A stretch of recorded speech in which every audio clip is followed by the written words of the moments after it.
अस्सलाम वालेकुम everyone, I hope you all are fine and fresh by the grace of almighty Allah. तो आज की इस वीडियो में हम एलसीएम फाइंड आउट करेंगे 54 एंड 72 का बाय प्राइम फैक्टराइजेशन मेथड। इस मेथड में हमारे पास जितनी वैल्यूज़ होती हैं सबसे पहले हम उनके अलग अलग प्राइम फैक्टर्स फाइंड आउट करते हैं। किसी भी वैल्यू के प्राइम फैक्टर्स किस तरह फाइंड आउट करते हैं कि उस वैल्यू को हमें कम्प्लीटली डिवाइड करना होता है जब तक कि हमारे पास 1 ना आ जाए, और डिवाइड हमें सिर्फ और सिर्फ प्राइम नंबर से करना होता है। अब बात आती है कि प्राइम नंबर्स कौन से नंबर्स होते हैं। वो नंबर जो सिर्फ और सिर्फ दो ही टेबल्स में आते हैं, एक अपने और दूसरे वन के। इसके अलावा किसी तीसरे टेबल में नहीं आते, वो नंबर्स कहलाते हैं प्राइम नंबर्स। यहाँ मैं आपको कुछ प्राइम नंबर्स की एग्जाम्पल दे रही हूँ, जैसे कि 2, 3, 5, 7 और ये इसी तरह कंटिन्यू रहते हैं। इनमें से भी जो स्मॉलेस्ट प्राइम नंबर होता है हमें हमेशा वहाँ से स्टार्ट लेना होता है। सबसे स्मॉलेस्ट प्राइम नंबर हमें नज़र आ रहा है 2 है। तो अब मैं आपको बताती हूँ कि 2 का डिविजिबिलिटी रूल है कि अगर किसी वैल्यू के लास्ट में इवन नंबर या फिर 0 हो तो वो वैल्यू 2 से कम्प्लीटली डिवाइड हो सकती है। यहाँ दोनों ही वैल्यूज़ हमें 2 से डिवाइड होती हुई नज़र आ रही हैं, तो उसे 2 से डिवाइड करना स्टार्ट करेंगे। लेकिन 2 के टेबल में 5 तो नहीं आता, उससे छोटा नंबर 4 आता है 2 पे। जो 1 हमारे पास रिमाइंडर है वो चला गया इस 4 के पास और बन गया 14।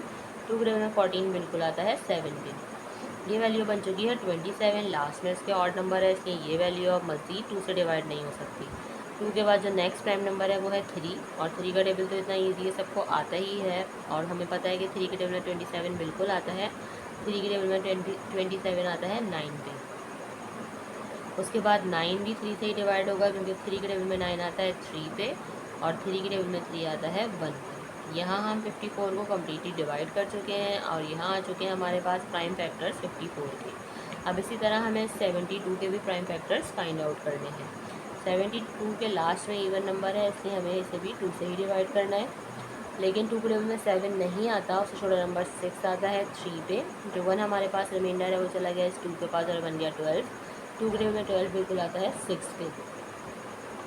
लास्ट में इवन नंबर है, इसलिए ये वैल्यू 2 से डिवाइड हो सकती है, तो हम इसे 2 से ही डिवाइड करेंगे। 2 के टेबल में लेकिन 3 नहीं आता, उससे छोटा नंबर 2 आता है 1 पे। जो 1 हमारे पास रिमाइंडर है वो चला गया 6 के पास और बन गया 16। 2 के टेबल में 16 बिल्कुल आता है 8 पे। फिर से लास्ट में इवन नंबर है, तो ये वैल्यू अभी भी 2 से ही डिवाइड होगी। 2 के टेबल में 18 आता है 9 पे। 9 आपको पता है कि 2 से डिवाइड नहीं हो सकता, 9 को हमें यहाँ 3 से डिवाइड करना है, क्योंकि 3 के टेबल में 9 आता है 3 पे, और यहाँ पे 3 आ चुका है जिसे हमने 3 से ही डिवाइड करना है, क्योंकि 3 के टेबल में 3 आता है 1 पे। यहाँ हम 72 को भी कम्प्लीटली डिवाइड कर चुके हैं। अब हमने क्या करना है, इन दोनों के प्राइम फैक्टर्स को हमने 1 बाय 1 को जिस तरह लिखना है। सबसे पहले हम लिखेंगे 54 के प्राइम फैक्टर्स, जो कि हमारे पास आए हैं 2 multiply by 3 multiply by 3 and multiply by 3। फिर हमने लिख लेने हैं 72 के प्राइम फैक्टर्स, जो कि हमारे पास आए हैं 2 multiply by 2 multiply by 2 multiply by 3 and multiply by 3। अब करनी है हमें इनकी पेयरिंग। हमें देखना है ऐसे कौन से प्राइम फैक्टर्स हैं जो कि दोनों में मौजूद हैं। जैसे कि ये 2 का पेयर बना, पेयर बन के बाहर आ गया, इसे हमने एक बार लिख लिया। उसके अलावा ये हमें 3 का पेयर बनता हुआ नज़र आ रहा है, 3 का पेयर बना, पेयर बन के बाहर आ गया, इसे भी हमने एक बार लिख लिया। ये एक और 3 का पेयर बना, पेयर बन के बाहर आ गया, इसे भी हमने एक बार लिख लिया। उसके अलावा अब हमारे पास 2 यहाँ 2 रहेगा और एक 3 है। अब हमें इनकी मज़ीद कोई पेयरिंग होती हुई नज़र नहीं आ रही, तो हमारे पास जो रिमेनिंग फैक्टर्स रह गए हैं जिनका कोई पेयर नहीं बना, उनको हमने यहाँ एज इट इज़ कॉपी कर लेना है। जिनमें एक 3 है और यहाँ हमारे पास 2 2 है, उनको हमने एज इट इज़ कॉपी कर लेना है। अब एलसीएम के लिए हमें क्या करना है, इन सबको कर देना है मल्टीप्लाई। जब इन सबको मल्टीप्लाई कर देंगे तो हमें पता चल जाएगा 54 एंड 72 का लीस्ट कॉमन मल्टीपल जो है वो क्या है। तो चलिए हम जल्दी से इनको मल्टीप्लाई करते हैं। 2 टाइम 3 इज़ 6, 6 टाइम 3 इज़ 18। 18 को यहाँ मल्टीप्लाई करना है हमें 3 से, वो हम यहाँ रफ में भी कर सकते हैं।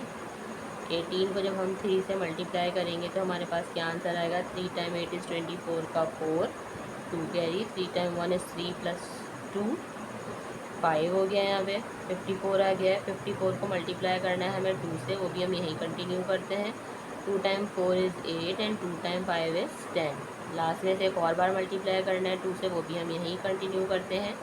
2 टाइम 8 इज़ 16 का 6 1 carry, 2 time 0 is 0, 0 plus 1 1 and 2 time 1 is 2। Means हमारे पास यहाँ लीस्ट कॉमन मल्टीपल आ चुका है 54 एंड 72 का, जो कि है 216। देखा आपने कितनी जल्दी प्राइम फैक्टराइजेशन मेथड को फॉलो करते हुए हमने एलसीएम फाइंड आउट करना सीख लिया है। आई होप कि वीडियो आपको अच्छे से समझ आई है। अगर ये वीडियो आपको पसंद आई है तो उसे लाइक और शेयर ज़रूर करें और मेरे चैनल को भी सब्सक्राइब करें। इंशाल्लाह बहुत जल्द मिलती हूँ आप सभी नेक्स्ट वीडियो में। अपना बहुत ख्याल रखिएगा। अल्लाह हाफिज़।